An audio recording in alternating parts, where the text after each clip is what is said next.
past. Yet, my struggle remained the same. Pain intensified. Sacrifices multiplied. It is true, my heart is wounded. It is true, the chains of oppression are held too tight. It is true, my sufferings mark all violations of human rights. But it is also true that no matter how hard the journey may be, my steps were never broken, never a slope. Yearning for freedom, I never break. I never stop. I never lose hope.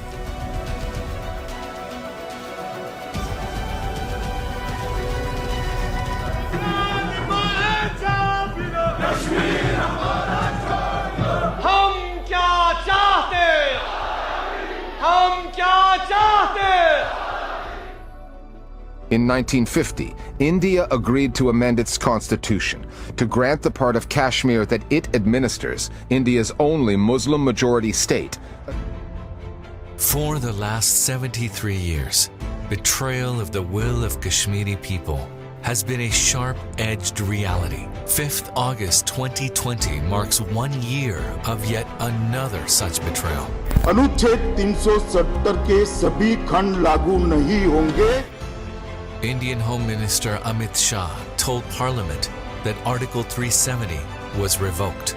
Kashmir was stripped of its special status.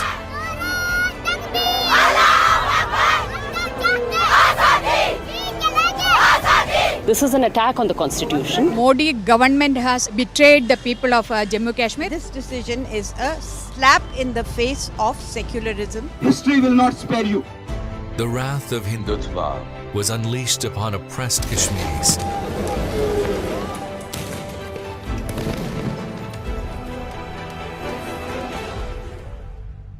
The valley was flooded with tens and thousands of trigger-happy soldiers. Brutal crackdowns, unlawful arrests,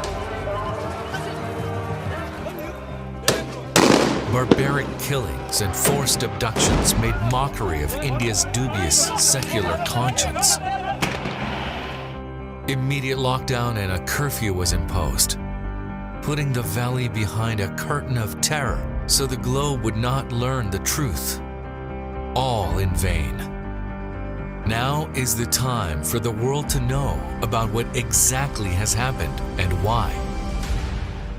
In order to understand what and why, we should first understand Article 370 and its significance. Article 370 of the Indian Constitution was introduced in 1949. Article 370 basically was pursuant to paragraph 4 and 7 of the Instrument of Accession, which basically meant that the accession was never absolute. It was a conditional accession. The people of Kashmir had the choice under Article 370 about which provisions of the Indian Constitution would be applicable to them. This was a ploy that India had used to put a curtain on its illegality in Kashmir. Article 35A was also introduced into the Indian Constitution in 1954. It allowed the people of Kashmir, and according to their choice, it restricted the amount of property that non-Kashmiris could hold in Kashmir. It allowed Kashmir to have its own citizenship, to have its own flag, to have autonomy over its own internal matters.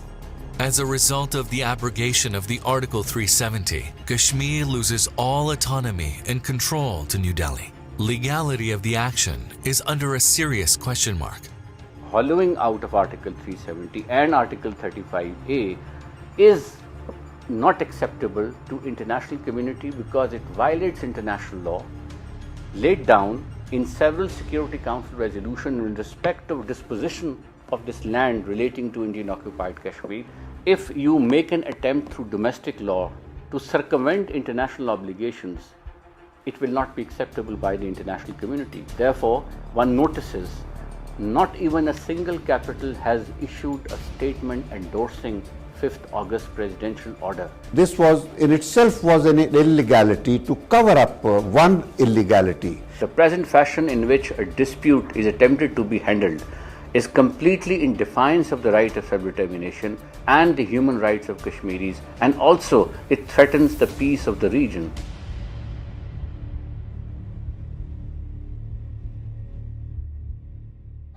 The abrogation of Article 370 generated massive reactions both in India and the Valley.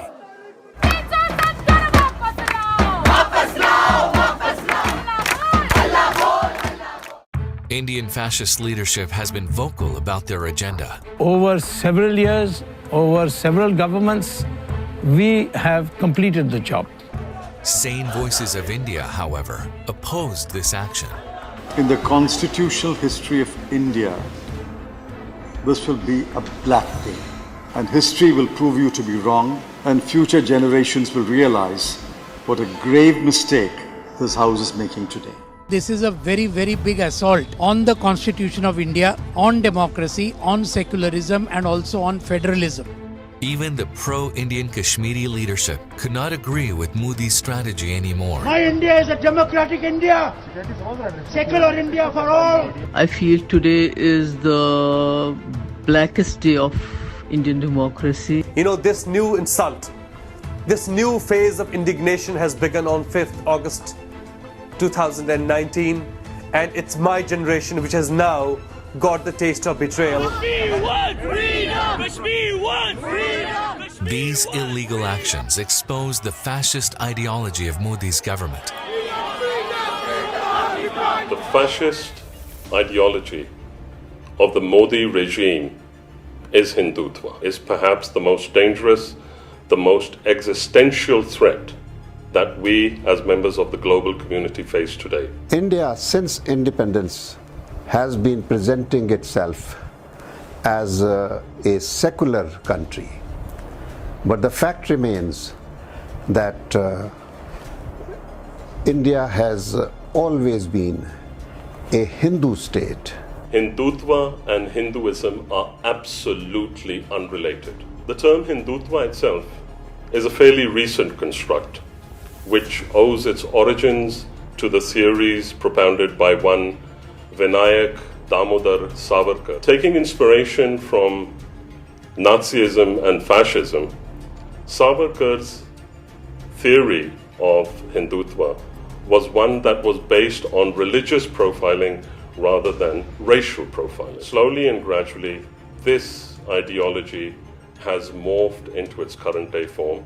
After the partition, these devotees of the philosophy of Hindutva were the ones who vehemently opposed the protected status of Kashmir. The people of India are today suffering from Modi's Hindutva ideology. This is going to be something similar to the final solution that the Nazis envisaged for the Jews in 1940s. The repeal of Article 370 and 35A enables people to migrate to this area, to occupy this area, and we already hear of Sangh Abadis which are cropping up over there.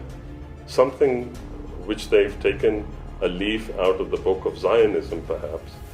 And right now, it's India's plan of the current regime that through full force, through every form, they are through military might, through lawfare, through their government in power, they are going to use all forms to literally marginalize the people of that land, the heirs of that land, who are the Kashmiris, and make the Indians, especially the Hindutva followers, into a majority in Jammu and Kashmir. And when plebiscite is exercised, we people, the Kashmiris, will become extinct or marginalized or become a minority, and the occupying force and the occupiers coming from India will become the majority. So that is the game plan. I am afraid that the people of India are not realizing what the Modi regime is doing to India, what it's doing to the minorities and to the neighbors. So we must all join hands as global citizens and become one and raise a voice for legitimate causes like the Kashmiri struggle and fight for peace together